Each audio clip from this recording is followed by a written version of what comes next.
ayaw mong pakialaman ka, huwag kang makialam. Dapat buhay mo lang.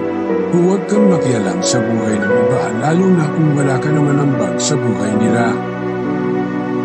Mga kahugot, naranasan nyo na bang may mga taong sobrang hilig makialam sa buhay ng iba?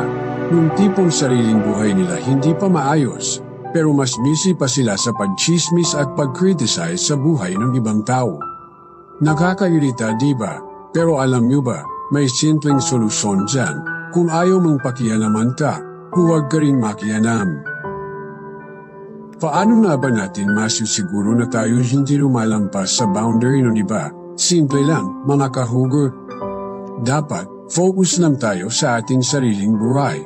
Tandaan natin na bawat isa sa atin ay may kanya-kanyang pinagdadaanan. Kaya imbis na mag-aksaya ng oras sa pag-usisa sa buhay ng iba, mas mainam na pagbutihin natin ang ating sarili at tulungan ang mga nangangailangan natin ng tulong, lalo na kung wala naman tayong ambag sa buhay nila.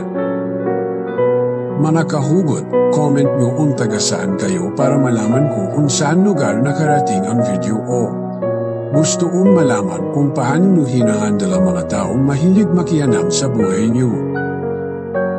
Sa uli, ang pinakamahalaga ay ang pagrespeto sa privacy ng bawat isa. Hindi natin kailangan maging superhero na laging nagliligtas sa iba, lalo na kung hindi naman hinihingi ang ating tulong.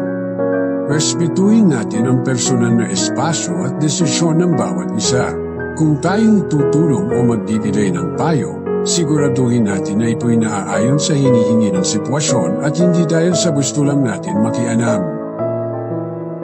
Kaya mga kahugot, gawin natin ang makakabuti hindi lang para sa atin kundi pati na rin sa iba.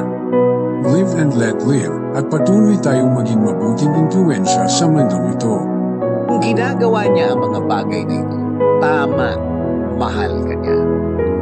Meron siyang respeto sa iyo. Hindi man siya nagpapakita sa iyo, wala man siya sa harap mo, alam mo may respeto siya sa iyo. At dapat, ikaw din sa kanya.